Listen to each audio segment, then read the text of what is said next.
Sorry for being late. No hay problema, ha llegado justo a being tiempo, here. gracias.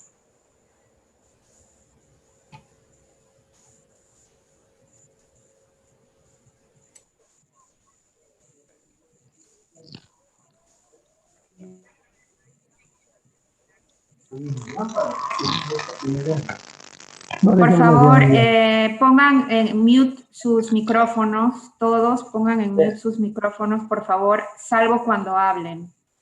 Rodrigo, por favor, pon en mute tu micrófono. Doctor Mazur, por favor, mute your microphone.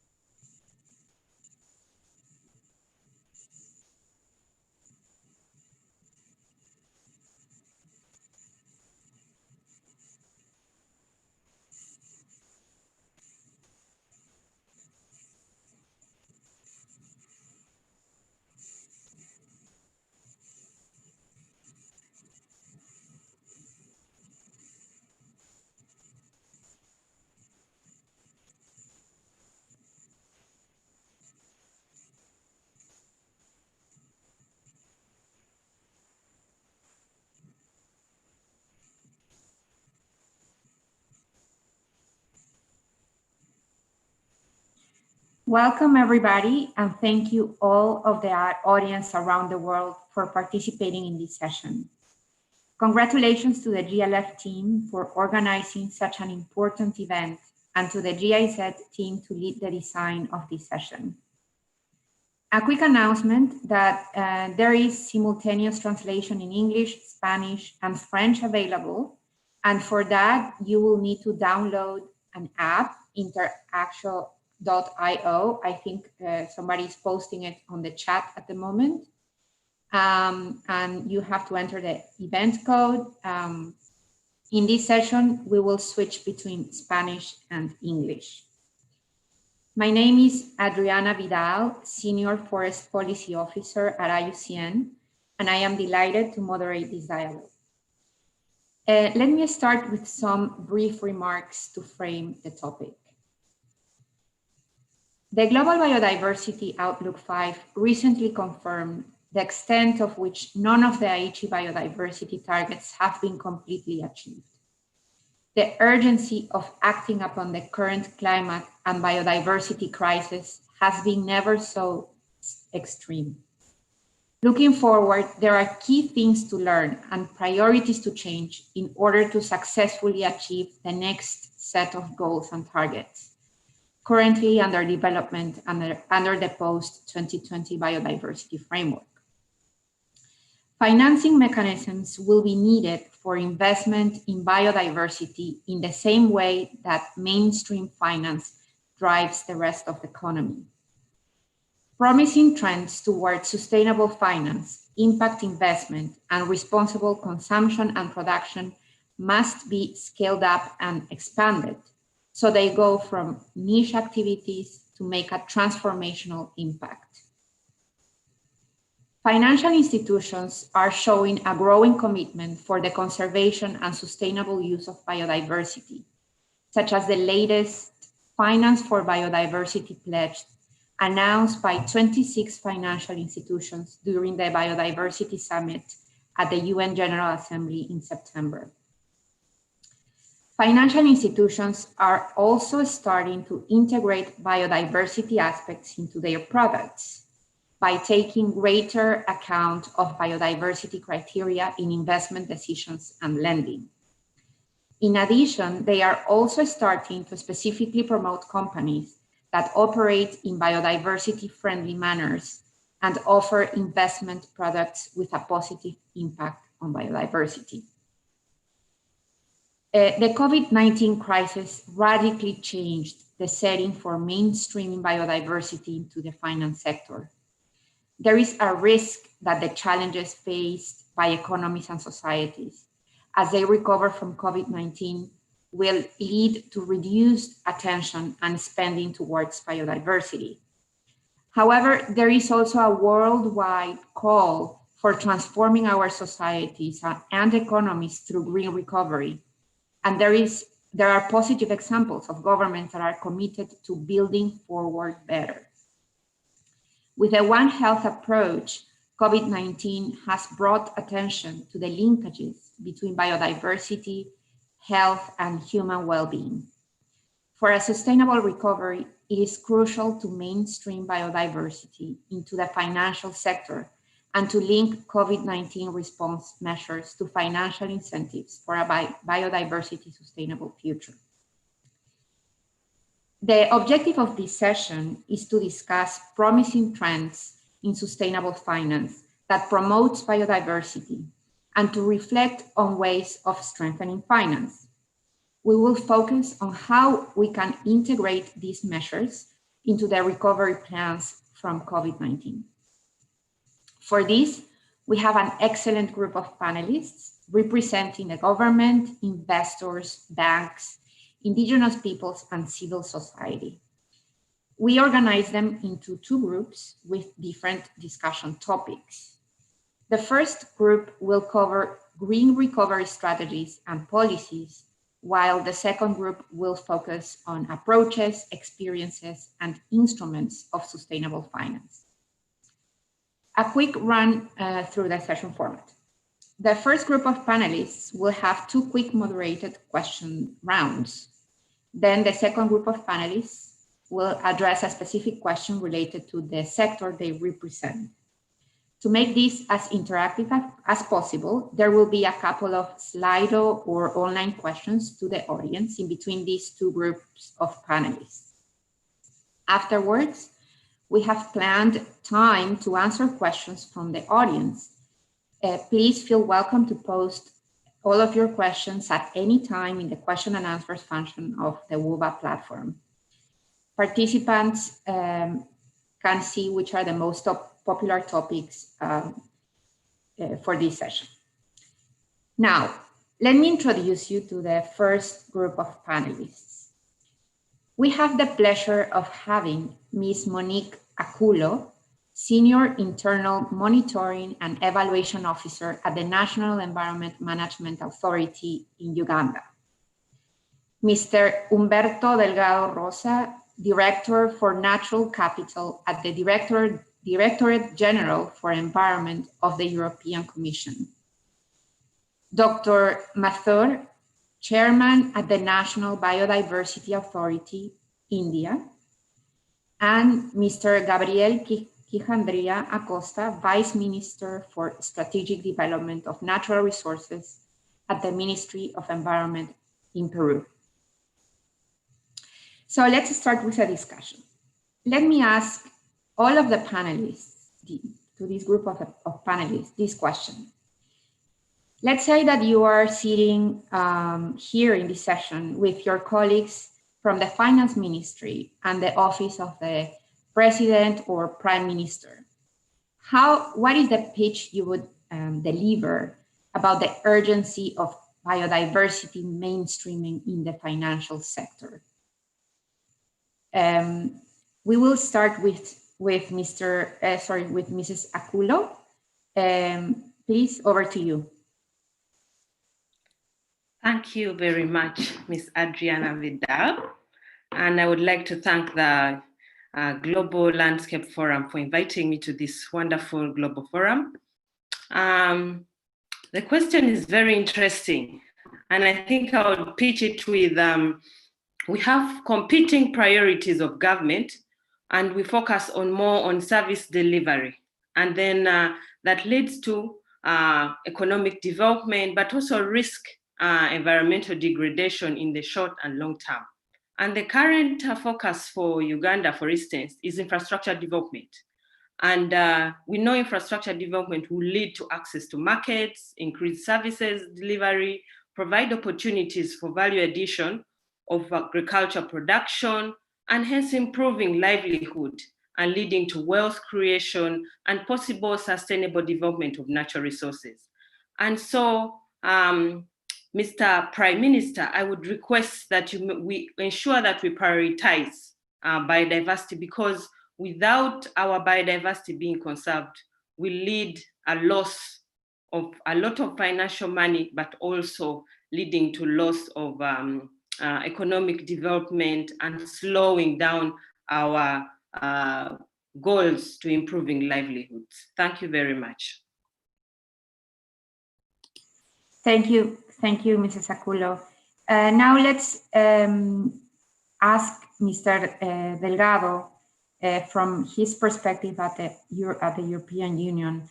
How would you address this issue in your geographic area? Thank you very much. Let me then address you as Prime Minister. Mrs. Prime Minister, our economy and our society are at increasing risks of losing their foundations. Nature is degrading all around us, and we are losing millions per year of economic value generation. For example, from less pollination with risks to agriculture production, less fisheries, less protection to floods, forest fires, extreme weather events, less tourism opportunities, increased health risks. And voters are noticing, they want you to act on climate change as well as on biodiversity loss. One goes with the other, all increasing our social and economic risks. And protecting nature is popular in public opinion. So these must be addressed together, nature and climate change. So you need to put money on restoring nature services to people and the economy because it pays off. It pays off on jobs, including local jobs, on managing ecosystems, restoring natural capital, planting trees, greening our cities, etc.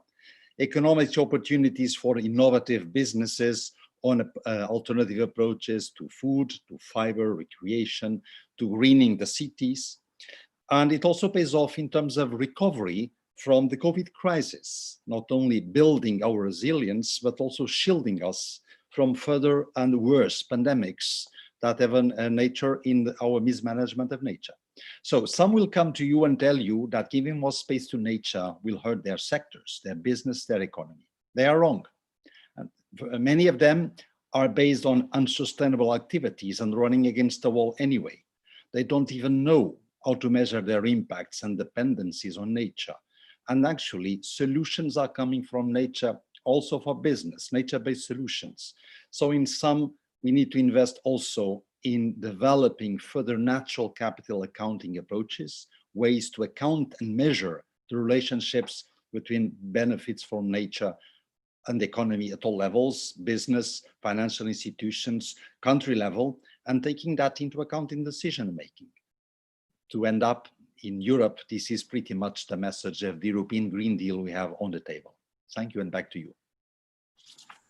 Many thanks, Mr. Delgado. You have provided quite a comprehensive overview of the different arguments that support investment in biodiversity, not only for the importance of biodiversity itself, but in connection with the economy and many other arguments.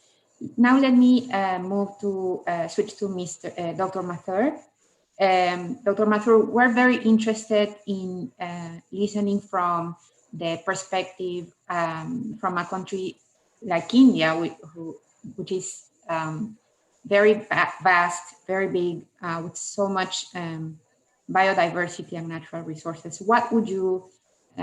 Which arguments would you use if you were at the finance ministry or at the prime minister office? Please go ahead. So thank you very much for providing me an opportunity. And I would say that it is not very often that a biodiversity professional is provided an opportunity to interact with the wizards of the finance ministry and that of the prime minister's office. So surely something interesting must be happening, which has made this interaction and this dialogue possible. And I would like to share that India, as a part of the UNDP-led Biodiversity Finance Initiative, has recently conducted a biodiversity finance expenditure review. We have for the first time prepared a biodiversity finance plan.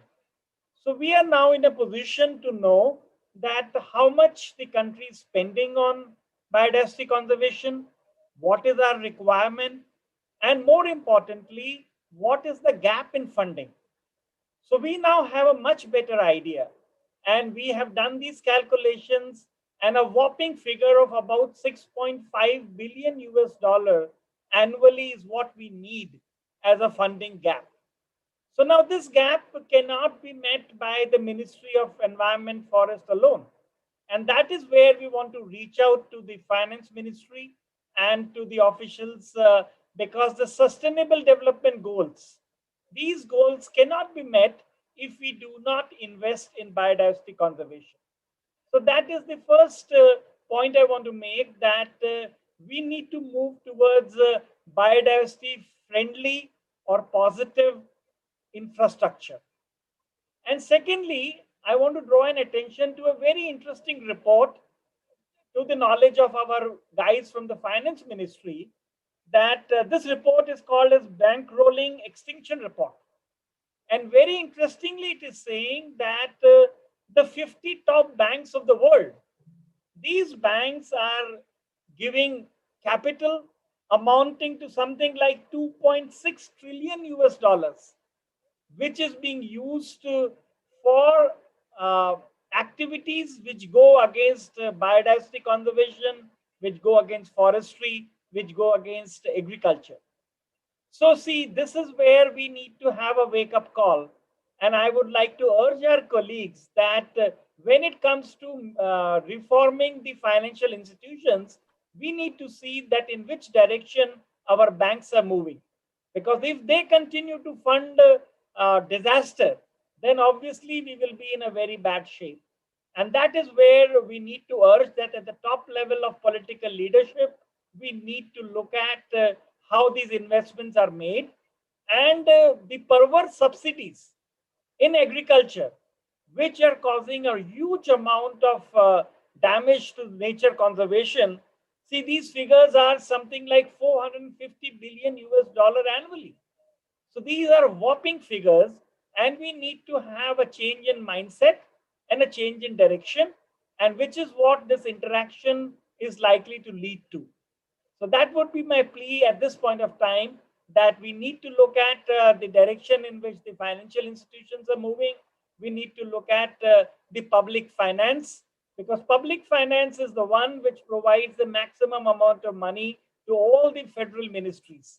So that expenditure needs to be looked and has to be aligned or realigned to support biodiversity conservation. So that would be my message to my colleagues in the PM office and in the Finance Ministry, that this relook and revisit of these policies and institutional reforms are needed to bring in any transformative change that we want to bring in biodiversity conservation. So thank you very much for providing me this opportunity. Thank you very much, Dr. Mathur. You have raised very important points that go beyond the importance of biodiversity, but what are the steps and actions that countries are taking to really put this into practice? The investments, the government decisions to promote investments being private and public. So we're going to come back to this topic because it is really instrumental. Now, please let me ask Vice Minister Quijandría, and for this I'm going to switch to Spanish. Viceministro Quijandría, hemos estado hablando acerca de cuáles serían los argumentos fuerza para poder vender, si usted quiere llamarlo así, la urgencia de invertir en biodiversidad a tomadores de decisiones en los sectores financieros, en la oficina, la presidencia del Consejo de Ministros, etcétera. Usted, estando en la posición en la que se encuentra, ¿qué nos podría decir que son estos argumentos fuerza, especialmente en el contexto donde nos encontramos? Muchas gracias, Adriana, y muchas gracias a GIZ por la invitación para ser parte de este panel y poder compartir algunas reflexiones sobre este tema tan importante. Y gracias por ponernos además en una situación que es básicamente el pan de cada día. es la lucha de los ministerios del ambiente por generar esta comprensión acerca de la necesidad de entender a la diversidad biológica, a los ecosistemas y a las contribuciones que estos ecosistemas generan como un bien público. Por tanto, como algo tan importante como la educación, como la seguridad ciudadana, como la salud, ¿no? O sea, tiene que ser reconocido como un objeto, en primera instancia, como un objeto de inversión pública, como un objeto que merece recibir atención de parte de las políticas públicas y por tanto merece recibir presupuesto y merece recibir una intervención especial, sobre todo en un contexto como el actual, marcado pues por una pandemia originada por una zoonosis, originada a su vez por un manejo inadecuado de ecosistemas, una interacción exagerada entre fauna silvestre y las personas que deberíamos evitar. Creo que la argumentación tiene que ir por ese lado, y la argumentación debería ir por el lado de ir demostrando con datos claros cómo la inversión sensible a los temas ambientales, sensible a los temas de generación de resiliencia, de reducción de la afectación de ecosistemas, de mitigación de emisiones de gases de efecto invernadero, es una inversión igualmente competitiva o incluso más competitiva que la inversión tradicional. Como demostrar, por ejemplo, lo que en el 2017 se pudo hacer aquí en Perú, mostrar que el turismo de áreas protegidas genera cerca de 800 millones de dólares de ingresos al año y cerca de 40.000 empleos directos. Y por tanto, lo que se demuestra ahí que las áreas protegidas no son tierra ociosa, no son tierra improductiva, son tierra que está generando un beneficio además que llega al bolsillo de personas que están en zonas remotas, en las cuales el Estado tiene muy poca presencia, donde los otros programas sociales llegan tarde, mal y nunca. Entonces, hay ahí una transferencia directa de beneficio a la población que está más necesitada, justamente la población que nosotros los funcionarios públicos tenemos el mandato de atender en prioridad. Y si esa argumentación no es suficiente, yo añadiría, tal vez, esta no la hemos probado mucho todavía, el tema de decir, bueno, ¿cuántos años crees que le quedan de vida y de capacidad de pago de sus préstamos a un productor de café que produce de manera insostenible? Yo creo que bien pocos, ¿no? Porque en muchos casos ya los mercados internacionales no reciben café producido de manera insostenible o cacao producido de manera insostenible. Cada vez más la exigencia de bird friendly y ecosystem friendly y reducido en emisiones y comercio justo se convierten en la norma. Y no solamente a nivel internacional, sino a nivel local, porque estamos en un mundo absolutamente interconectado, donde estas sensibilidades por el consumo bajo, con bajo impacto, son cada vez más, están cada vez más difundidas. Entonces, yo creo que, o sea, ¿cuánto le queda a ese productor que lo hace de manera irresponsable para poder seguir pagando su préstamo? Entonces, es un tema de supervivencia del sistema financiero en el largo plazo. Gracias. Muchas gracias, viceministro. Efectivamente, usted toca temas bastante prácticos que realmente resuenan con mucha gente que no necesariamente trabaja con la etiqueta de biodiversidad al frente, pero conecta muy de cerca los usos de la biodiversidad y el impacto que genera para sus actividades productivas y su sostenibilidad. Y creo, efectivamente, concuerdo con usted en el sentido que estos son argumentos bastante poderosos. Now, let me move to the second round of questions for this group of panelists, which is very much connected to what we are speaking right now. But framing it more specifically into what we are seeing now. Countries around the globe are already rolling out their recovery plans, their economic recovery plans with a set of measures and plans across different sectors. More often than not, we see that these economic recovery plans don't necessarily mainstream investment for biodiversity or as a way of paving the way for this economic recovery. So let me ask you to all of you, what do you think could be the entry points or possible instruments to integrate biodiversity conservation and sustainable use in your country or region, in your recovery plans, in your COVID recovery plans? Let's start with in the same order as before. So Mrs. Aculo, you have the floor. Yes, thank you, Adriana, for the question. One of the reasons why we should consider COVID-19 as a radical issue is scaling up the approaches, especially mainstreaming. We have ongoing mainstreaming by many governments, and mainstreaming biodiversity in all sectors will provide innovative financing to scale up current domestic and international financing. We also see innovating green financing domestically, where Africa needs to focus on the natural-based solutions because it's rich with its natural resources.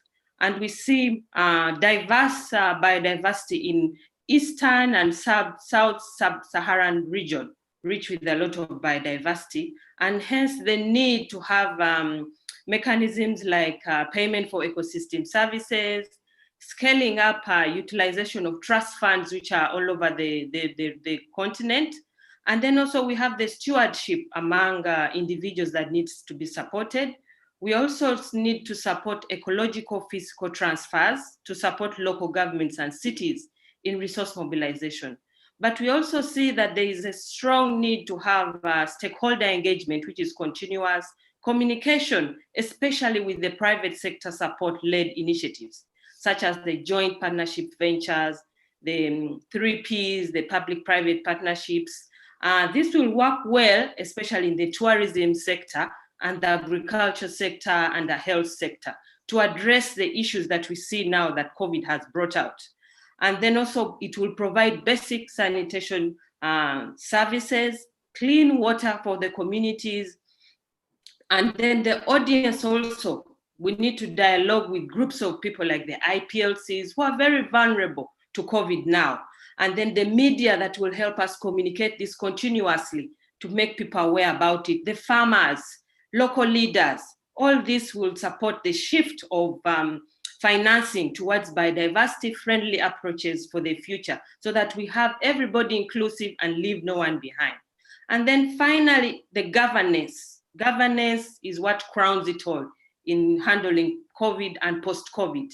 We see it should be anchored in all efforts. The political will of government will provide safeguards in any COVID strategy that is placed in any institution or in the continent. So governance and leadership will provide positive benefits in achieving all efforts, but also putting measures in place. I thank you. Thank you, Mrs. Aculo. Definitely, you have pointed out to many, many different examples of instruments that, I mean, financial and also tied with policy and governance enabling conditions. Now I would like to ask the same question to Mr. Delgado. What are let me repeat the question, but framing it a little bit different for you. These entry points or possible instruments to integrate biodiversity, conservation and sustainable use in Europe's recovery plans. I know that Europe is not starting from zero in the sense that there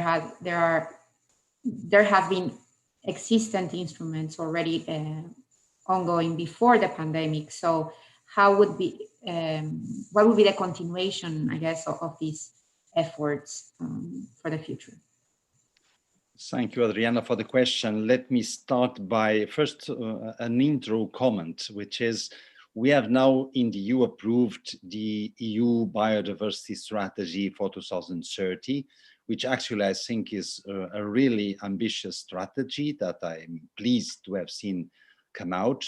When was it approved? Well, it was approved in May. That was amidst the pandemics. We had a couple of months delay, yes, but on having this strategy come out, and by the way, at the same time, with the strategy for a sustainable food system, what we call the farm to fork strategy, that signaled that the topic of biodiversity was not unrelated to the pandemics, the first point.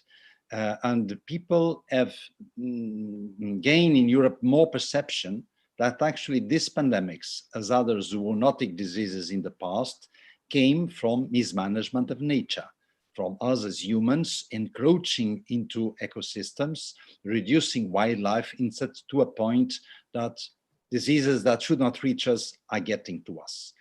Now, of course, with this enormous crisis brought in by COVID, the minds of many will be on the recovery in this point of view of health measures, economy, wages, salaries, livelihoods, business, and not really on nature. But there are two elements of that. One is what I told you first, this idea, which is well grounded now, that if we want to avoid further pandemics and possibly even worse pandemics, we need to give more space to nature. And second, at least those that were in urban settings confined for some months and stopping a lot of activities other than online, that also brought an idea of a frenzy of consumption, of movement, of the lack of quality of life. Now, when we listen to birds in cities instead of automobiles, that also brought to some, we need to build something different. So I would say this EU recovery and resilience plan, which will bring massive flows of money to the member states for the recovery, well, the biodiversity strategy is actually a fundamental element of that, explicitly mentioned, and biodiversity is embedded in the guidance of the European Commission to the member states for their recovery and resilience plans. So I think this element of bringing in a resilient recovery, also from the point of the economy, instead of just bringing back unsustainable practices, added to this close link between climate finance and biodiversity finance, in the sense that many initiatives in favor of climate mitigation and adaptation are also in favor of nature or benefiting from nature and its services.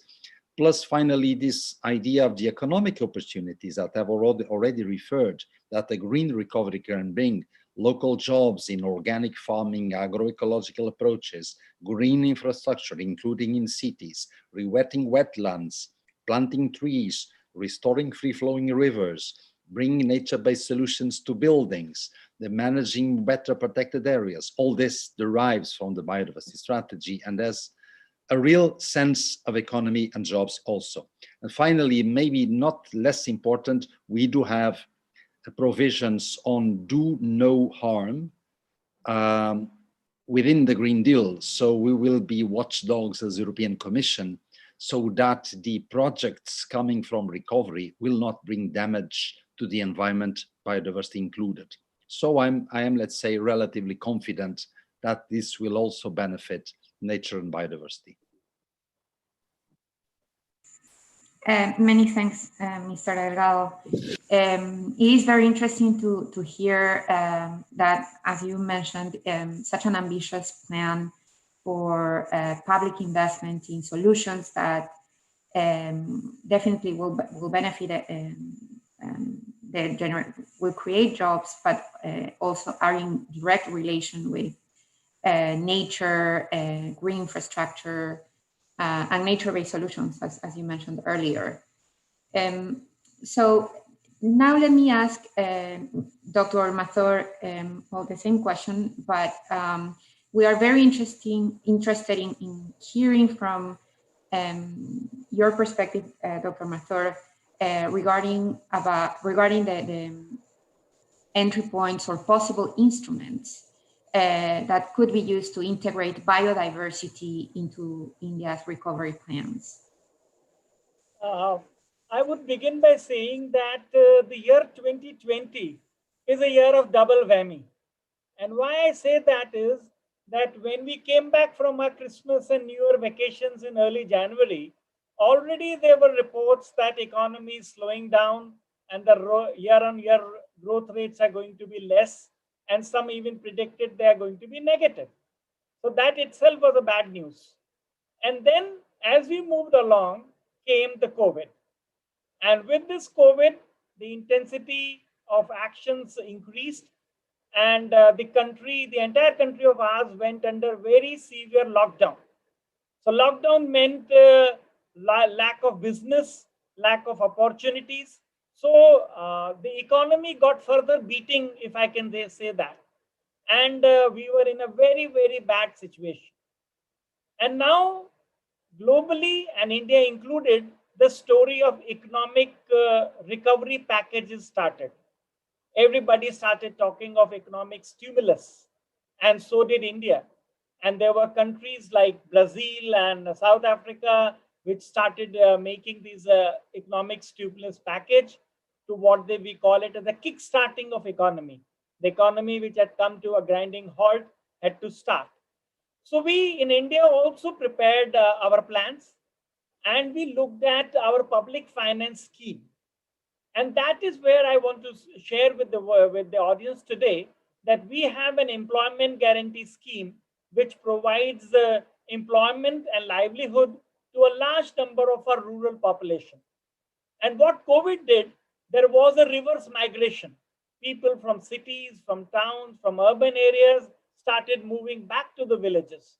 So there was a huge issue of food security on one hand and getting employment on the other. So what the government did in our economic stimulus package, the component of agriculture, and when I say agriculture, I'm talking of regenerative agriculture.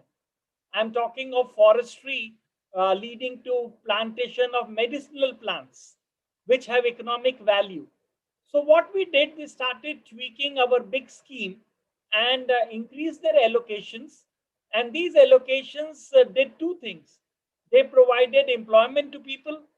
They provided an importance for biodiversity conservation. And that is where the forestry, the agroforestry, and the biodiversity component in these schemes, it increased. So it is now giving us rich dividends that we are conserving our nature, and we are also looking at providing employment on one side and raising the agriculture productivity, which is very, very important for a country like ours, because we can't allow our people to remain hungry. So these is the nature of the economic stimulus package, and we wish that the government continues with that package and makes additional allocations so that the contribution of forestry, biodiversity, and agriculture sector enhances, and it creates a kind of a mindset amongst people that biodiversity conservation has a positive effect and can make a very valuable contribution. So this is what our ideas are, and there are proven examples that if you tweak these schemes, which were made for a different purpose, but in response of COVID, they have been now made biodiversity friendly. And this is the biggest learning for India, that there will be no separate money allocated for biodiversity conservation. But in the existing public finance scheme, if we can increase the element of biodiversity mainstreaming, it will go a long way, and it will be creating a win-win situation. So that is what is the India story in as we try to deal with the COVID-19 and related to biodiversity conservation efforts. Thank you. Thank you, Dr. Mathur.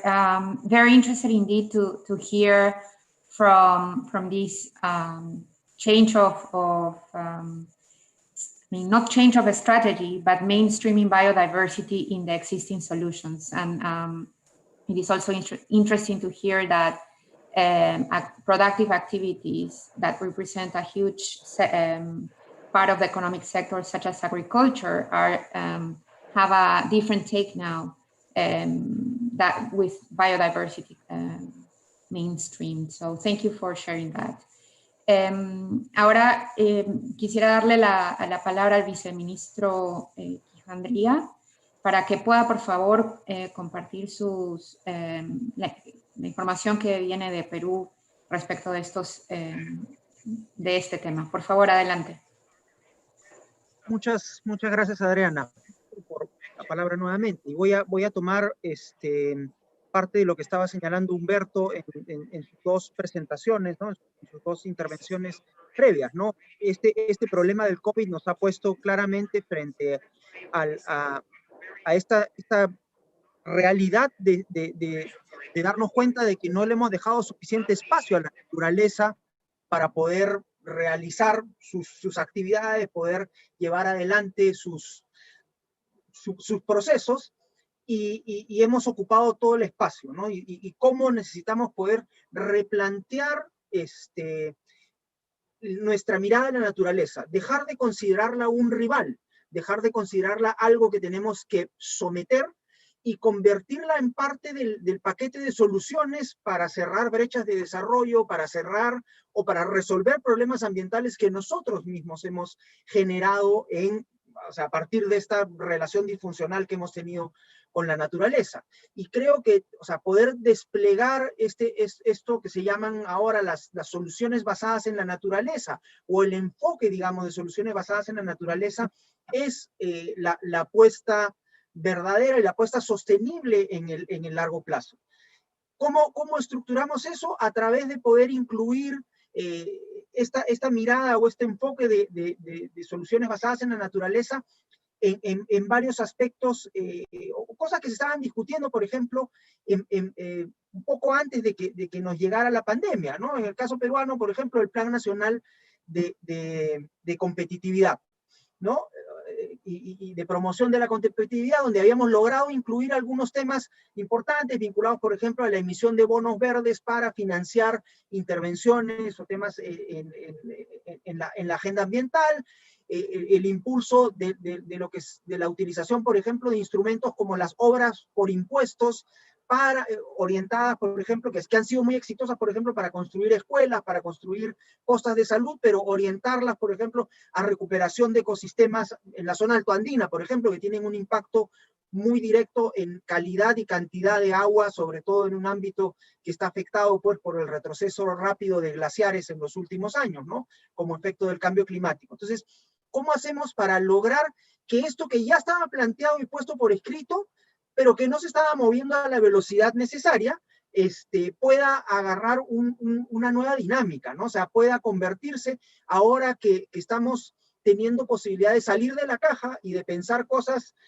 o de plantear cosas que antes no se habían planteado, como subsidios, o como salvataje de empresas, se plantee también en términos de cómo enverdecemos la cartera, cómo enverdecemos la intervención, cómo promovemos nuevos modelos de negocio, por ejemplo, para el ámbito amazónico, que sean menos dependientes de la materialidad, que necesiten menos carreteras, que estén más vinculados, por ejemplo, a transacciones financieras de Internet, que requieren más banda ancha de Internet que una gran carretera que conecta pedazos de selva o zonas de jungla, y que tienen un riesgo inmenso, pues, por la deforestación que se puede generar por ellas. Entonces, ¿cómo hacemos para hacer que estas actividades sean las que se elijan dentro del paquete de reactivación, antes que aquellas que no tienen un componente ambiental asociado, ¿no? ¿Cómo establecemos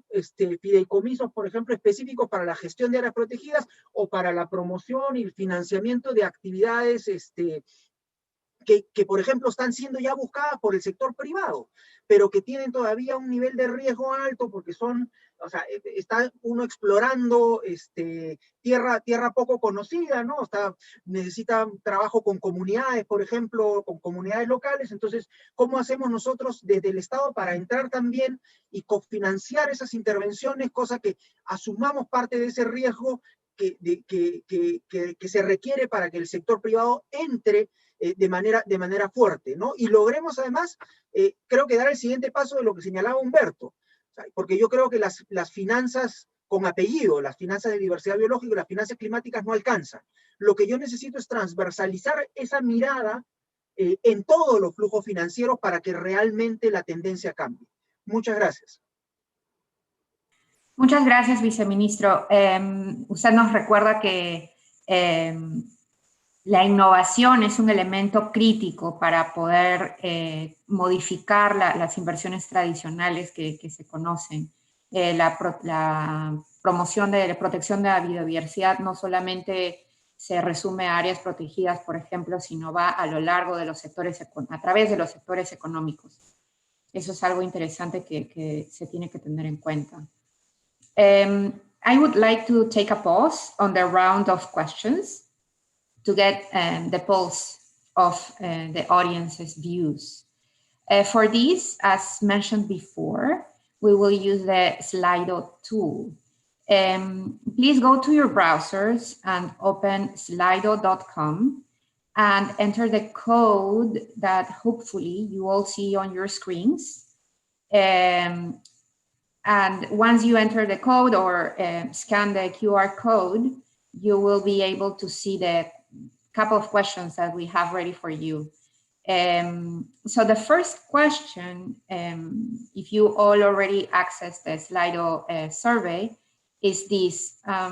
It's very simple, a question with two options, I agree or disagree. The question is, the topic of biodiversity receives more attention due to the current COVID-19 crisis and measures for recovery. So please let us know whether you agree or disagree with this statement. We will give you 30 seconds to fill out the question, the answer, sorry. Let me set up my timer. Hopefully, we'll have as many members of the audience as possible filling out this question and letting us know what you think. I see that the number on the right is going up, so I am hoping that means that people are actually filling out the poll. So thank you for that.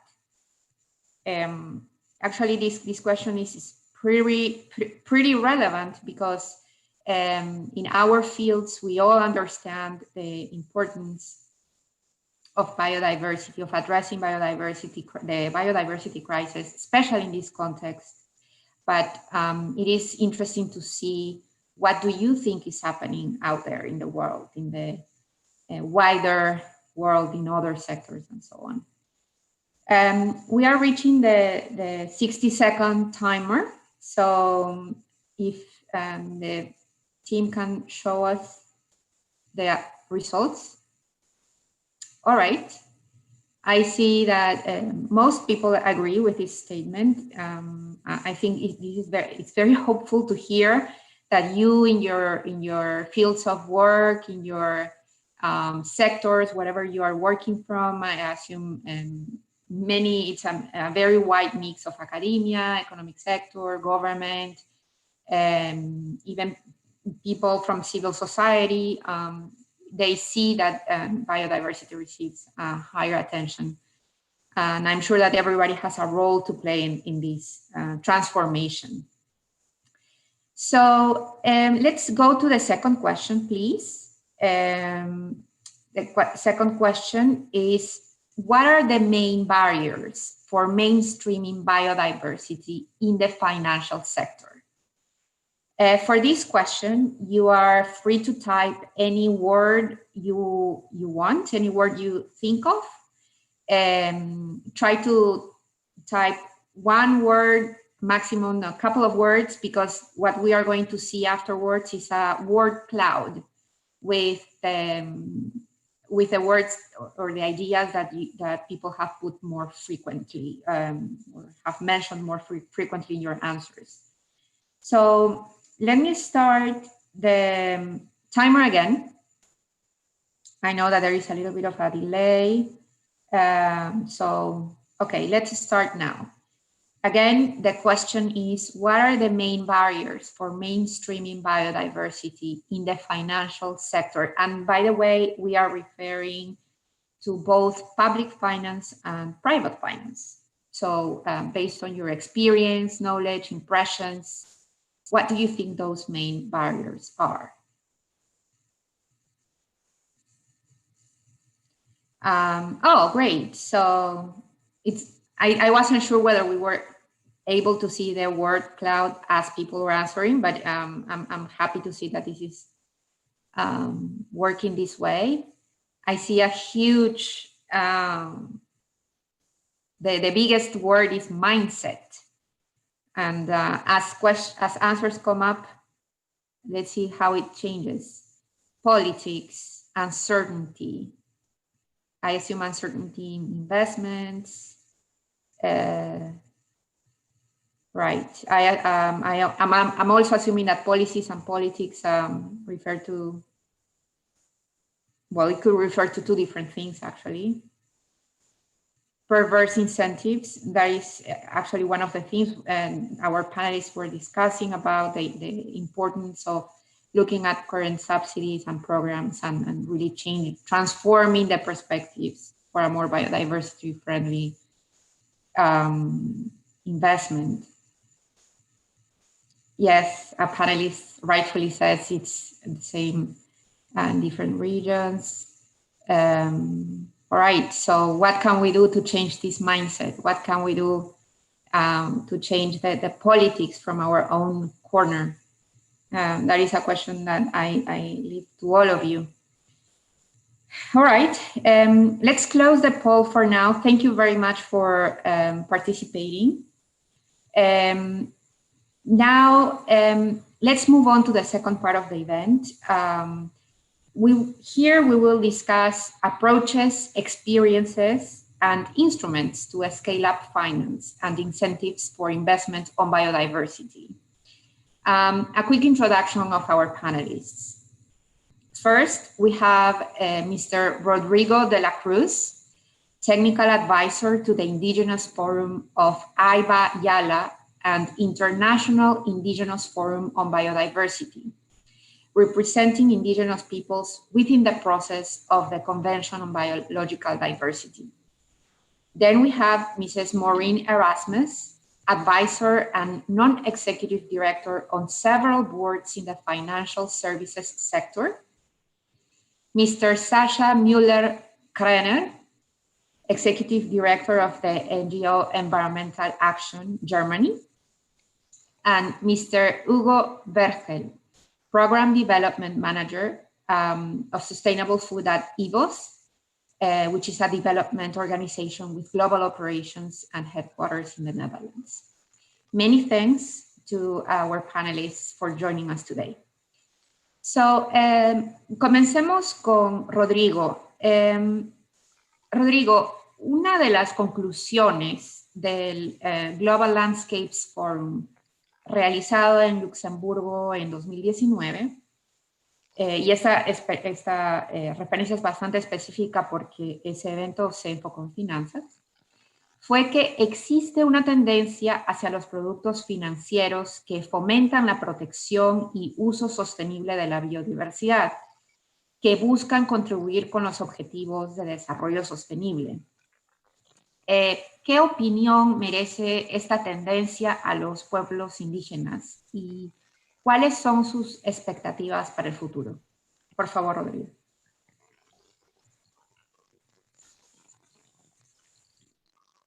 Bueno, muchas gracias por el espacio que se ha generado con la GIZ y bueno, y otros organismos también como la UCM para tratar estos temas. Efectivamente, la necesidad de la inversión en territorio con recursos financieros que puedan dar un soporte a las actividades tradicionales de los pueblos indígenas, esta no es nueva. Los pueblos indígenas mismos han realizado ya un sinnúmero de planteamientos en función de que la cooperación internacional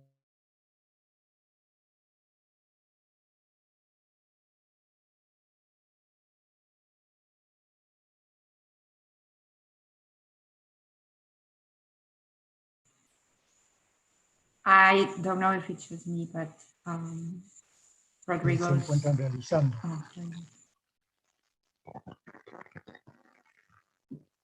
Entonces, este planteamiento que se ha hecho desde los pueblos indígenas no es nuevo, es más bien un llamado para que efectivamente exista ese esfuerzo conjunto, coordinado con las organizaciones de pueblos indígenas, ¿no? Y que tenga muy presente el aporte de los saberes y conocimientos tradicionales de las comunidades y de las comunidades indígenas y de los pueblos locales.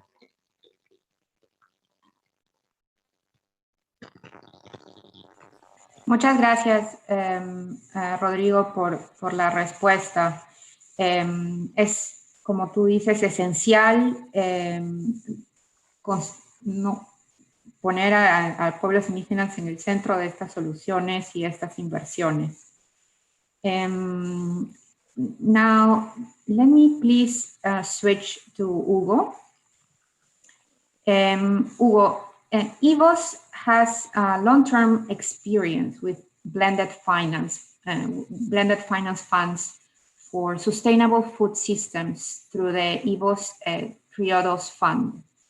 What are the lessons learned, especially regarding biodiversity, and what would be needed, according to your experience, to scale up efforts like similar to EVOS?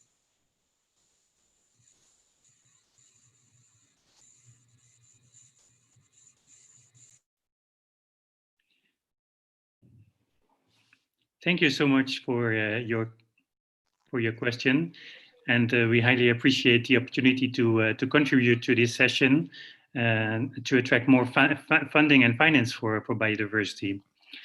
First of all, I would like to mention that Triodos Bank and EVOS Triodos Fund, which is a joint investment fund, we have signed recently in September the Biodiversity Pledge.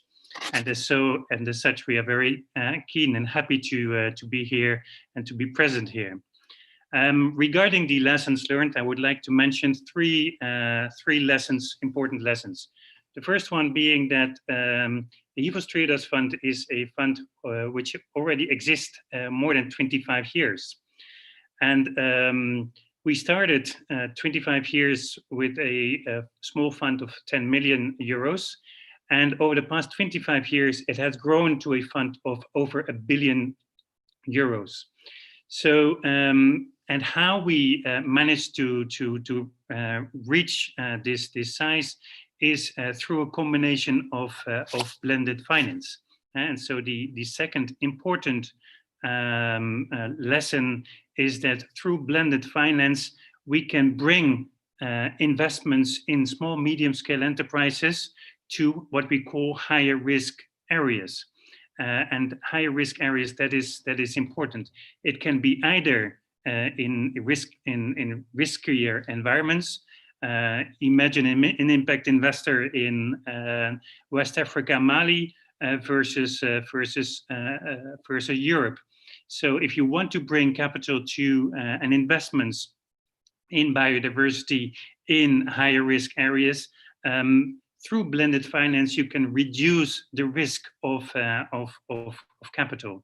How we can do that is either through capacity development, technical assistance to companies, but also through policies. So we have seen policies, and like in Europe, there's the Green Deal, and the EU supporting through the Green Deal. But at the same time, we also see subsidies in the agricultural area.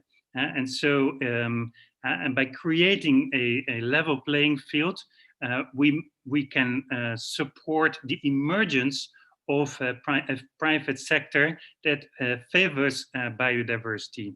The third important lesson is on biodiversity itself.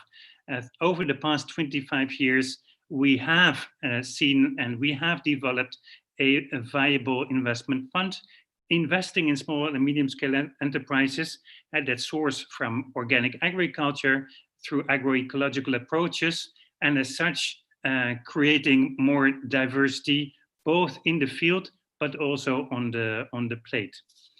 Maybe a final comment on scaling. I recall the Austrian economist Schumpeter on creative destruction. Sometimes we forget about it, but creative destruction, it is about reorganizing the economic order. And sometimes we have to say goodbye to the old in order to embrace what is new. The economic recovery packages, and we've seen the numbers floating around from Peru, from the EU, the size of these, from India, the size of these economic recovery packages is enormous. And we would pledge that invest and use these economic recovery packages to invest in private sector that has biodiversity at its core. And that's how we can step into the future and slowly leave the past behind. Thank you. Excellent. Thank you very much, Hugo. You are stressing out something very important, which is that there are ways of de-risking investment in biodiversity.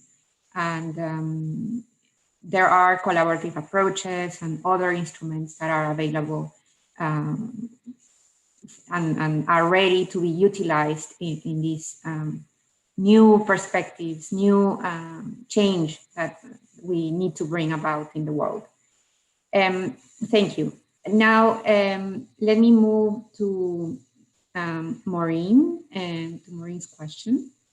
Maureen, recently, financial institutions have accelerated their interest in promoting the integration of biodiversity aspects in the financial sector.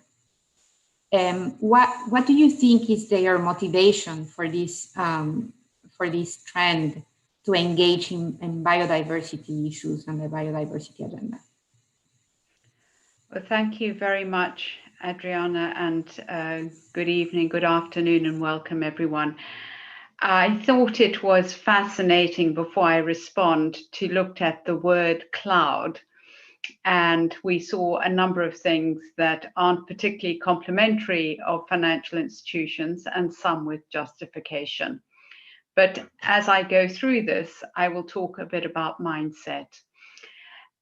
In truth, financial institutions were very late to the game in terms of being active intermediaries on promoting biodiversity through financing and capital raising. And we are, if I must be very honest, we're very nascent, much though it is a heart and mind decision. I think our heart is very much trying to understand and grapple with it as institutions, but the mind is always looking for the financial logic.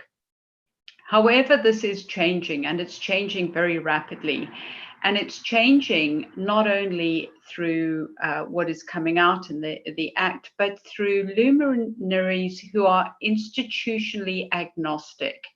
So people like Mario Draghi, head of the European Central Bank, Mark Carney, ex-governor of the Bank of England, and now he's the UN Special Envoy for Climate Action, and the Paulson Institute, who's working alongside Cornell University and have just published a report in the last month that brings together the call to action for governments, for financial institutions. And these institutions and industry bodies very succinctly frame the link between biodiversity and being a financial intermediary. I think while it's very well understood that biodiversity is essential to preserving the ecosystems of the planet, the qualifications of the risk and financial impact have not been financially valued, and therefore what tends to happen is it's acknowledged but somewhat set aside, and set aside that it's not formally embraced and measured through every action we do and we as financial institutions and measured. And so I think the biggest challenge and incentive for the adoption by financial institutions is to frame biodiversity in financial terms. And I know this seems quite a blunt logic, but it's really important. Nature and biodiversity needs to be qualified as an asset. So just as when we look at a financial portfolio in terms of risk and return, so too we must look at biodiversity in terms of how it reduces the risks and the portfolio within the natural assets. So we also need to place a much greater value in financial terms around biodiversity and sustainability. It's interesting, in the Paulson report, they estimate, and linking back to the World Economic Forum, that nature provides about 44 trillion of the global GDP. That is 50% of global GDP. And we tend to acknowledge that it's a good thing to do, but when somebody says it's 50% relevant, at least, and they've put a financial number on it, which has financial basis, that's really important. I think with financial institutions, they need to step up to the plate, as does government, so both private and public sector, as you say. There's estimated, the Paulson Institute estimates that there's a financing gap of between 600 and 800 billion per annum that needs to be met to rebuild our ecosystem as it stands. So to respond to your question, when you ask the motivation of financial institutions, it boils down to two things. One, to qualify the risk and the downside by continuing with status quo, and two, to quantify the potential revenue opportunities of proactive diversity risk management.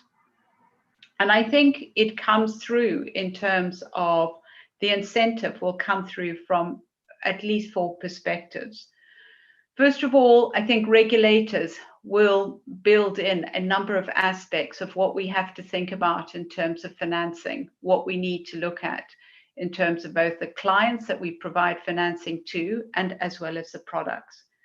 2 is financial institutions will need to retain clients, and so therefore they'll need to provide value-added measures to incentivize biodiversity. For example, a loan to a farmer in Africa, India, or Latin America, perhaps providing a discount if a farmer can demonstrate sustainable farming practices. Financial institutions are notoriously competitive. So if others, and I think we really do need more bringing in by the US banks, which are very global, the Citis, the JP Morgans, etc., that go, and HSBC, that go ubiquitously across that sort of global footprint, not only the regional, big regional banks, but we need, the minute they start doing demonstrable, interesting financial products, so there will be a following around that, because you will want to show that you're remaining competitive and pricing. There's a shareholder pressure and the institutional activism. They're demanding increased and additional transparency on the customer profile to whom financial institutions are lending, as well as financing eco-regressive projects such as gas pipelines that go across the wetlands. And I think there's also finally, I hate to say this, but in terms of looking at numbers, which is good for us, the fee pools that are growing, so fee pools are active where you're going to generate returns and get returns from, is that green-based financing is the fastest growing fee pool across any asset class in capital markets. And most of the asset classes are flat to declining. So that is perhaps a self-incentive to retilt your financial institutions to become much more engaged in capital raising for green-based financing, blue ocean bonds, etc., and getting involved in everything around that. It's both a commercial imperative as well as the right thing to do.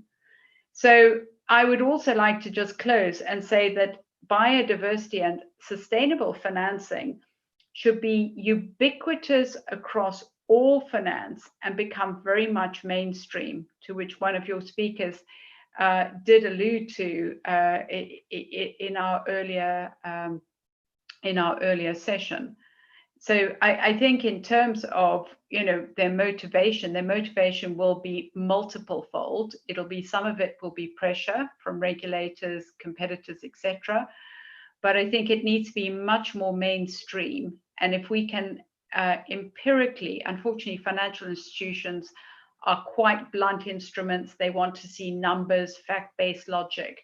So we really do need a way of empirically highlighting the risks, the costs, but also the returns by doing things well. Many thanks, Maureen. You've provided an interesting snapshot of all of the alternatives that exist currently to really change the ways investment is done from different perspectives. So thank you for this quick overview, but very comprehensive. Now, let me move to the last question and the last panelist, Mr. Sasha Müller-Kreiner. Please, Sasha, would you elaborate on this topic? German NGOs recently formulated a position paper on financing the transition to sustainability within the EU. What are the key messages of these arguments, and what would be needed to achieve impacts at a larger scale?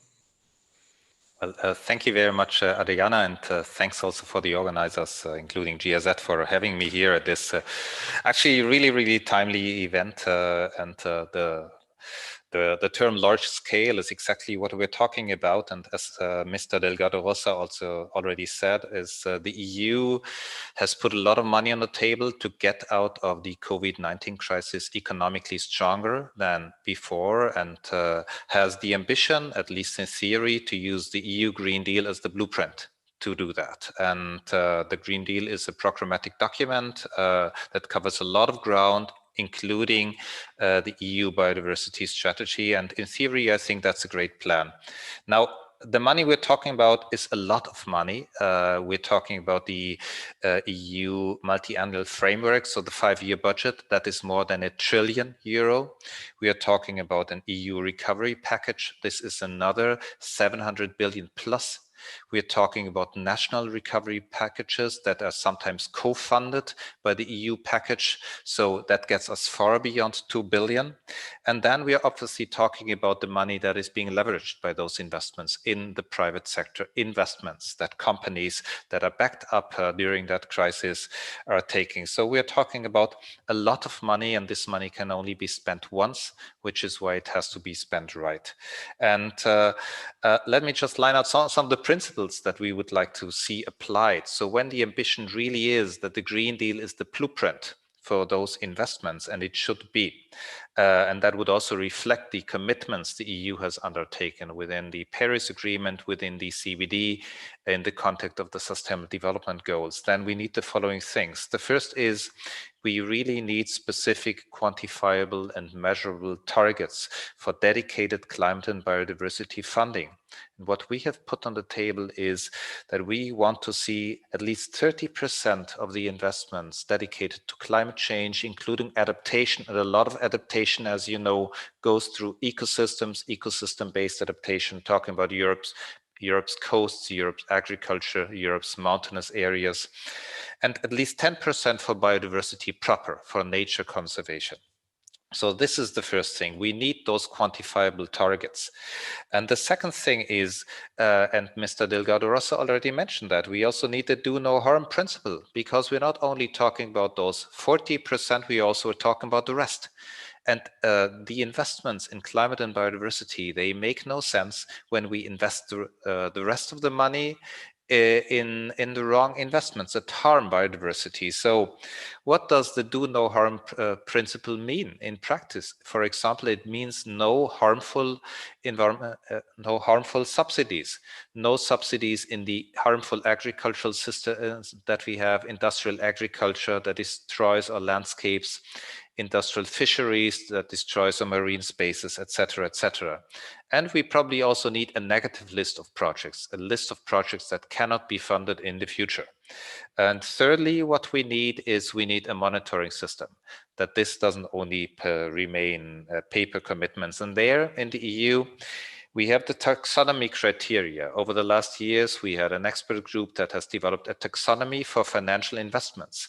And they are very detailed actually on energy investments. They are a little bit less detailed on anything that has to do with land use, but we have some basis there. And those taxonomy criteria, they were developed for the financing sector, should also be used as criteria, as indicators for measuring what we're doing in with that public funding. And I will spare you all the detail, but I cannot really close without mentioning one current development that makes me a little bit skeptical that everyone has heard the shot. And this has been the recent decision of the European Council of Ministers and the European Parliament on the next phase of the Common Agriculture Policy. 40% of the EU's budget goes into the Common Agriculture Policy. And as everyone here knows around the virtual table, and Mr. Matur has already referred to that, the EU's agricultural policy has effects far beyond the EU on ecosystems, far beyond the EU, and through supply chains, etc., etc. And I must say, when I have the principles of the Green Deal in mind, this deal on the Common Agriculture Policy is a disgrace. This kind of industrial agriculture that is perpetuated through still the largest amount of money going to direct payments to industrial agriculture is a crime against biodiversity. It's not the applications of the principles of the Green Deal. And I think this is the first litmus test whether the EU really means it. Thank you.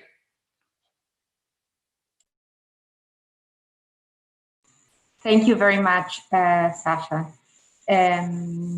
Very packed, but very powerful messages. Now we have a few minutes left for this session, and we thank all of the audience for their questions on the WUBA platform. We are going to try to address a few of them as much as the time allows.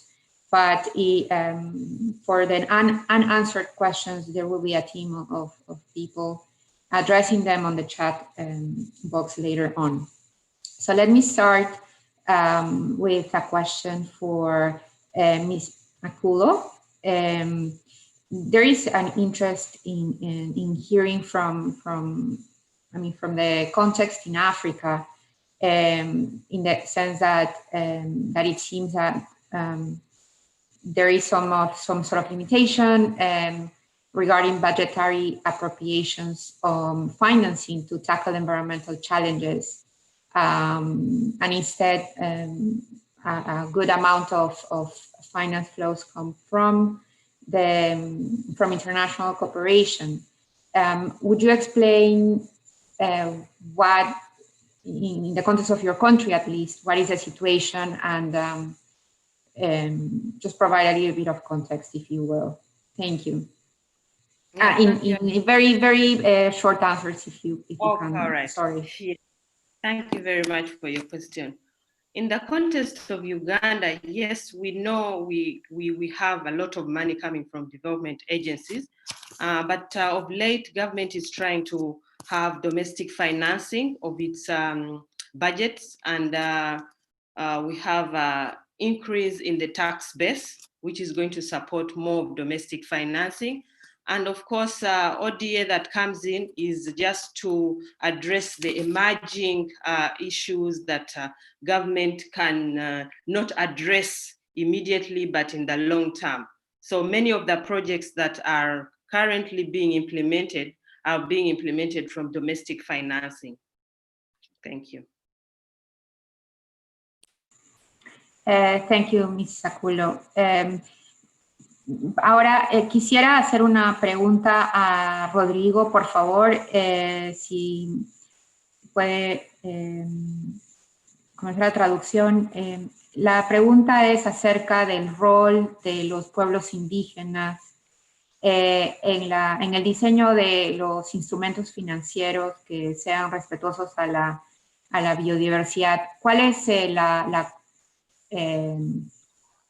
el rol de los pueblos indígenas para el diseño de esos instrumentos, como se ha escuchado antes de otros panelistas? Bueno, bueno, la verdad no sería una cuestión que se esté experimentando recientemente en cuál pudiera ser el rol de los pueblos indígenas en el diseño de instrumentos de inversión financiera en cuanto a biodiversidad. Quienes hemos seguido estos temas, hemos sido partícipes, inclusive los pueblos indígenas, en la construcción de una directiva voluntaria, la directriz ACUECON, de la directiva ACUECON, para realizar evaluaciones de repercusiones ambientales y sociales en proyectos de desarrollo en territorios indígenas y que tengan repercusiones en sitios y lugares sagrados. Esto es una directriz voluntaria que pudiera ser de referencia. Tenemos también, en cuanto a temas de red, las salvaguardas de Cancún, que reconocen los derechos a las tierras y territorios al estándar de los derechos reconocidos a nivel internacional, al consentimiento libre, previo informado, y con el Banco Mundial hemos sido partícipes los pueblos indígenas en la construcción de las nuevas salvaguardas ambientales y sociales. Entonces, varios de los organismos internacionales, la UNESCO, el CDD, el Banco Mundial, tienen construido instrumentos de cómo tratar la relación con pueblos indígenas. Pero ¿cuál debería ser el rol de los pueblos indígenas en estos instrumentos internacionales? El rol es de colaboración mutua, de respeto, ¿no es cierto?, hacia los territorios indígenas, a la organización y a las autoridades comunitarias. Creo que Alejandro del Perú manifestaba de que el respeto a las prácticas culturales tradicionales de los pueblos indígenas en función de las nuevas inversiones es fundamental. Los pueblos indígenas lo que están llamando es efectivamente a invertir, ¿no es cierto?, en la innovación en la biodiversidad. Entonces, nuestro rol como pueblos indígenas, ahora mismo estoy hablando como delegado del Foro Indígena Internacional sobre Biodiversidad y el Foro Indígena de Aviala, es una red global de pueblos indígenas en la región de América Latina. Entonces, nosotros mismos estamos inmersos en varias iniciativas de colaboración con el Banco Mundial, con la UCN, en función de cómo tratar la relación entre territorios indígenas y áreas protegidas. Entonces, tenemos una colaboración bastante cercana en estos ámbitos y creo que de esas lecciones aprendidas pudiéramos sacar importantes orientaciones y estrategias a definir en la futura relación de las inversiones del sector privado en la biodiversidad en territorios indígenas.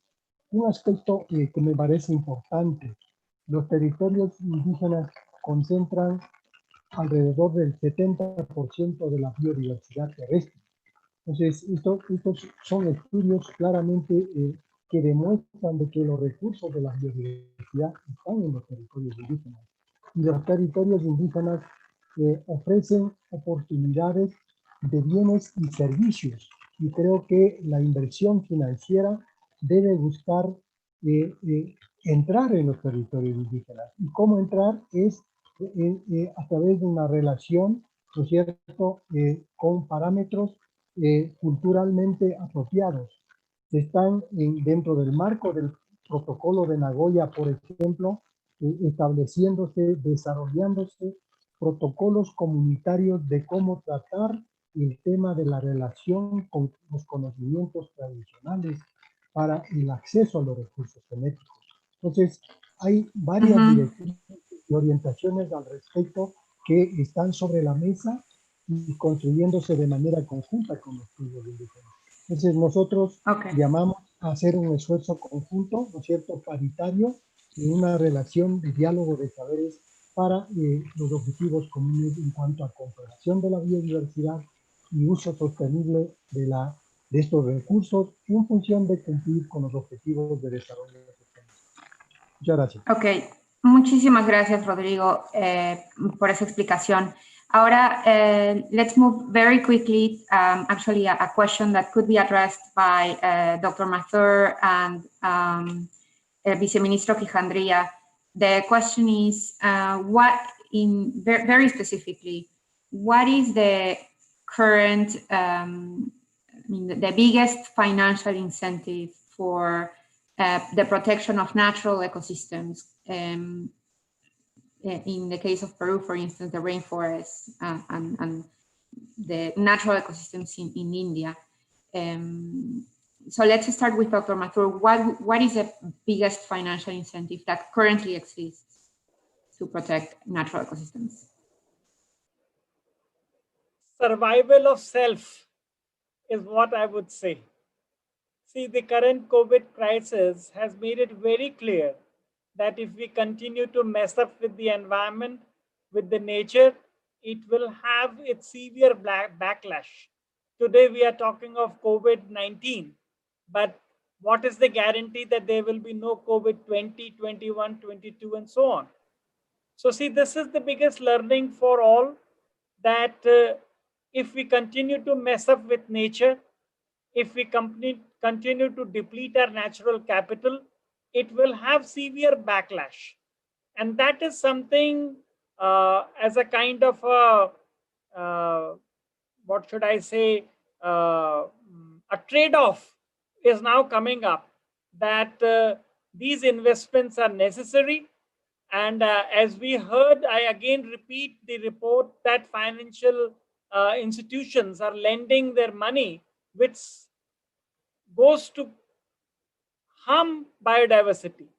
And I also want to recall the report of the World Economic Forum last year, which said that environment and biodiversity losses are among the top 5 risks to business. So see, these are the kind of things which people are now able to see the connect, that there is a very important connect. And we have talked about, and we are talking about One Health, and that is where we need all our investments to be. Whether we are talking of a public health, or whether we are talking of human health or a wild animal health, we need to integrate all these different health that we are talking. And I would also like to add one more to it, which is the soil health. See, if the soil health gets disturbed, then neither the agriculture productivity can happen, nor the forest productivity can happen.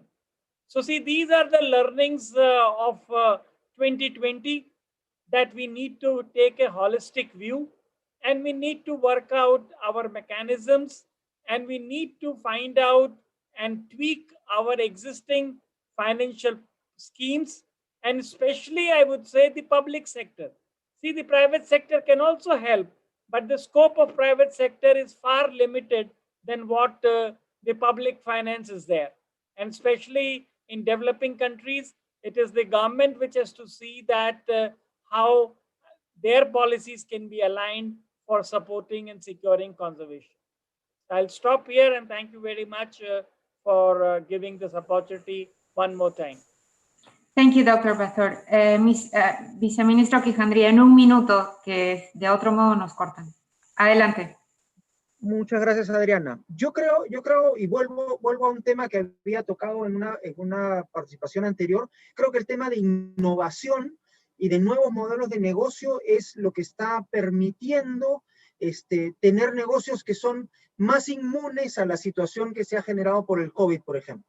En el ámbito amazónico hemos visto que negocios fuertemente dependientes, por ejemplo, de inversiones en grandes carreteras o en grandes infraestructuras, como lo señalaba Sasha, por ejemplo, cuando hablaba sobre el tema de la agricultura industrial, han demostrado que están menos capacitados para recuperarse en el escenario posterior a la pandemia. Y los emprendimientos que tienen una lógica más de sostenibilidad, que son, como digo, menos dependientes de una inversión grande o de una transformación grande del espacio, que están más avanzados en términos de utilización de tecnologías digitales, o sea, que están más digamos, en la onda moderna, son los que van a poder salir fortalecidos incluso de la situación en la que estamos. O sea, con toda esta situación de distanciamiento social, la gran presión que hay por el delivery, por la utilización de nuevos, nuevos sistemas, por ejemplo, de empaque y todo eso, creo que aquellas iniciativas que están incorporando de manera integral la mirada verde son las que van a ser exitosas en el largo plazo, son las que van a poder pagar sus préstamos en última instancia al sector financiero. Y creo que por ahí es donde está viniendo la señal más clara.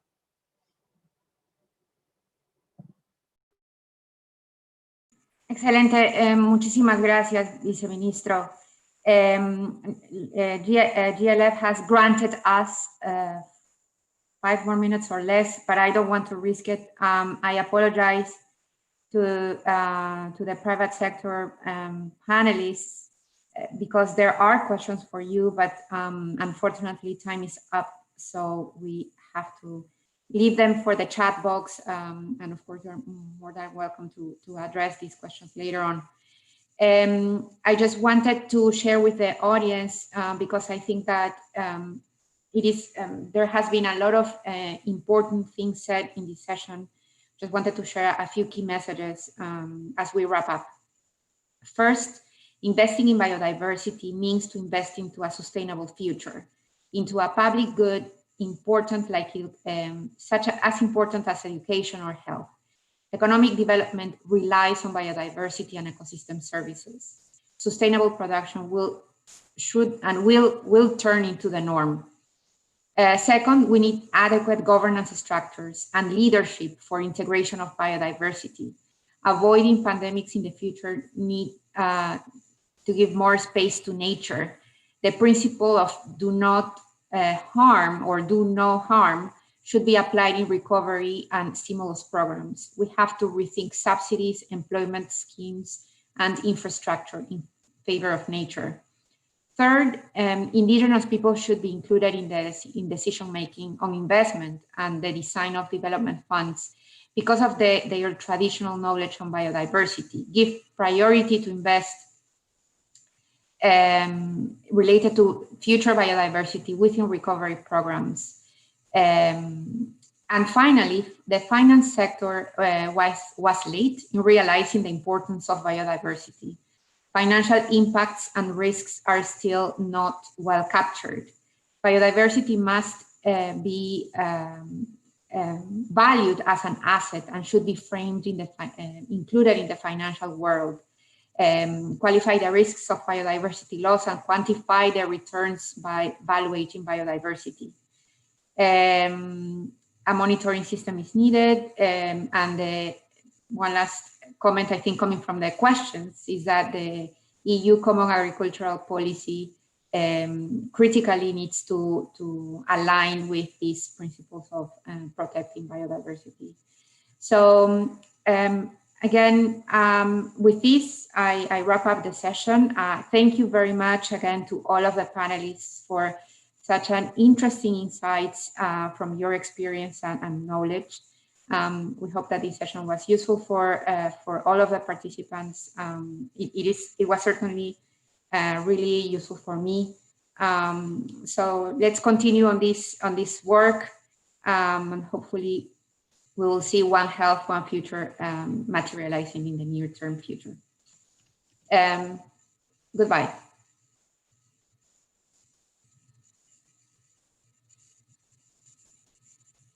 All right, that's it.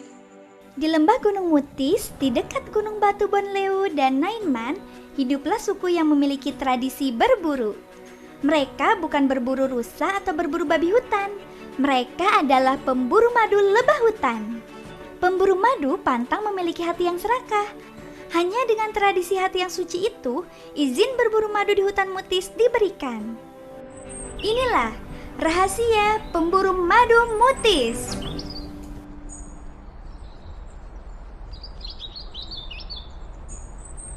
Matahari pagi menyinari desa kecil Bonleu di kaki Gunung Mutis. Bayangan panjang menandakan hari sudah pukul 5 pagi di Bonleu. Namun, matahari pagi bulan Juli belum mampu menghalau dinginnya angin timur dan udara Gunung Mutis. Penghuni desa Bonleu masih meringkuk di dekat perapian yang hangat. Desa Bonleu adalah tempat tinggal suku Olinphobia. Mereka tinggal di rumah bulat mirip jamur yang disebut uim bumbu. Akan tetapi, ada satu rumah bulat yang sudah sibuk berbenah sebelum matahari terbit. Itulah rumah Favalo, pemburu madu yang tangguh di Bonleu. Pagi ini, Favalo akan pergi ke hutan Gunung Mutis untuk memeriksa pohon lebah milik suku Olinphobia. Pohon lebah adalah pohon yang memiliki sarang lebah. Pohon lebah suku Olinphobia berada di wilayah hutan Mutis yang bernama Subfabinesi. Letaknya jauh dari desa Bonleu. Butuh perjalanan setengah hari naik kuda. Favalo suka naik kuda saat memeriksa pohon lebah, karena Favalo adalah joki kuda yang tangguh. Si kembar Delsi Welsi, anak Favalo, juga sudah bangun. Delsi anak lelaki, Welsi anak perempuan. Delsi lahir 15 menit lebih dulu dari Welsi. Hari ini Delsi Welsi ulang tahun yang ke-12. Mereka menanti kejutan di hari ulang tahun mereka. Apa hadiah ulang tahun kami, Papa? Hadiah ulang tahunnya adalah kalian boleh ikut pergi berburu madu ke Fabinesi. Yeay, asik! Akhirnya kita boleh ikut berburu madu. Aku ingin melihat hutan Fabinesi yang indah. Aku ingin melihat Papa memanjat pohon lebah yang tinggi. Baiklah, kalian bantu Mama menyiapkan perbekalan untuk berburu madu. Papa akan pergi ke Subfabinesi dulu untuk memeriksa pohon lebah kita. Dan jangan lupa, gembalakan sapi dan kuda ya. Mereka sudah menunggu diajak berburu madu sejak kecil. Favalo naik kuda meninggalkan Delsi dan Welsi.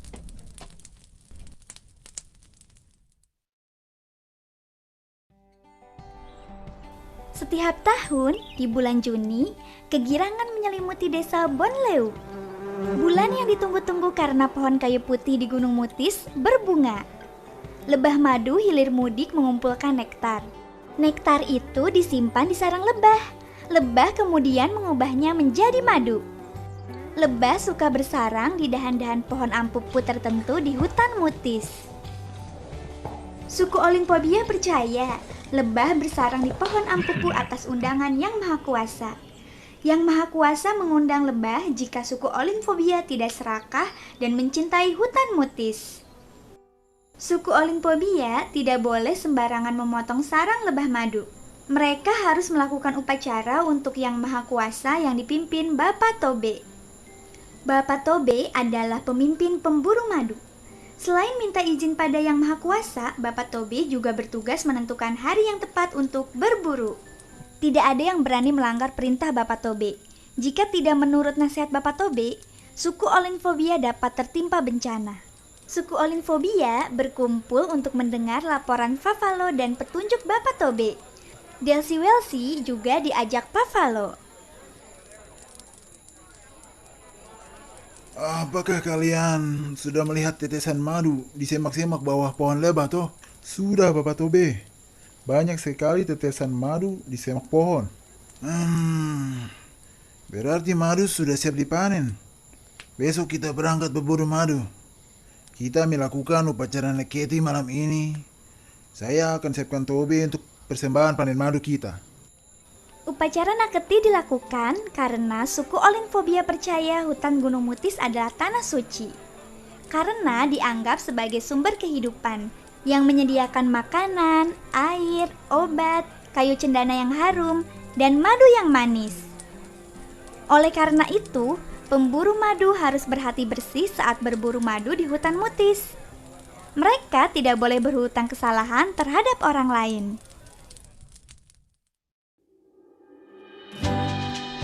Keesokan paginya, suku Olinphobia sibuk menyiapkan diri untuk berburu madu. Berburu madu itu lama, bisa sampai 2 atau 3 minggu. Oleh karena itu, mereka membawa banyak bekal makanan. Pergi berburu madu seperti tamasya ke hutan yang indah. Suku Olinphobia menaiki mobil bak menuju hutan Supabinesi yang bisa ditempuh selama 6 jam. Mereka berhenti di padang rumput untuk makan. Di padang rumput, ibu-ibu memasak nasi dan menyiapkan daging babi asap yang lezat. Mereka bermalam di padang rumput, tidur beratap langit yang penuh bintang dan diterangi bulan Anteatasi. Bulan Anteatasi adalah bulan separuh. Suku Olinphobia percaya bulan Anteatasi adalah bulan yang sedang pulang ke laut. Ketika tiba di gerbang hutan Fabinesi, Bapak Tobe memerintahkan suku Olinphobia membawa daging persembahan. Bapak Tobe mengambil daging dan makanan tradisional. Mulut Bapak Tobe komat kamit menyanyikan mantra yang hanya didengar Bapak Tobe sendiri dan yang maha kuasa, agar diberikan izin dan keselamatan selama suku Olinphobia berburu madu.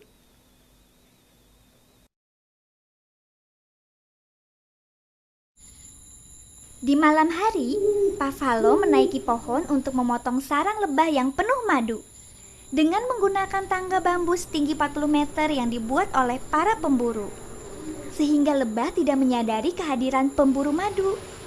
Dalam gelap, Delsi melihat ayahnya dengan cemas. Ayahnya berdiri di dahan ampupu yang sangat tinggi, mengibas-ngibaskan kayu asap ke sarang lebah agar lebah pergi dari sarangnya. Lebah berdengung pergi, tetapi beberapa menyengat Pak Falo. Pak Falo tidak mengeluh kesakitan. Pak Falo justru menyanyikan mantra untuk menenangkan lebah.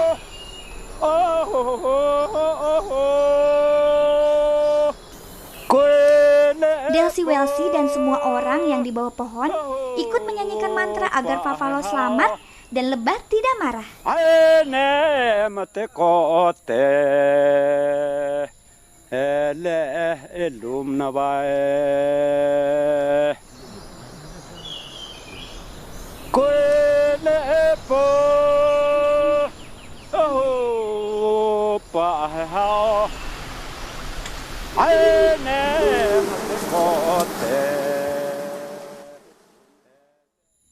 Secara bergantian, sarang lebah dipotong.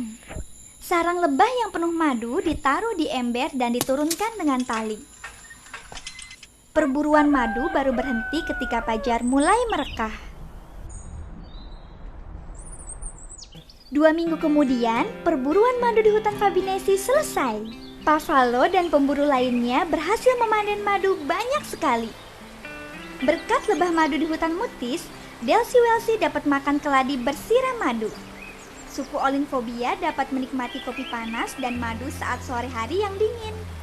Para pemburu madu juga memperoleh uang untuk membiayai sekolah anak-anaknya. Bapak Tobe menutup panen madu dengan menyanyikan mantra ucapan terima kasih. Mantra itu menuturkan harapan agar lebah datang lagi di pohon lebah milik suku Olinphobia. Pohon kayu putih lebat berbunga dan lebah madu tetap bersarang di pohon-pohon ampupu milik suku Olinphobia. Sepertinya, lebah dan Yang Maha Kuasa menyukai mantra dan hati suci pemburu madu dari Bonleu selama ratusan tahun.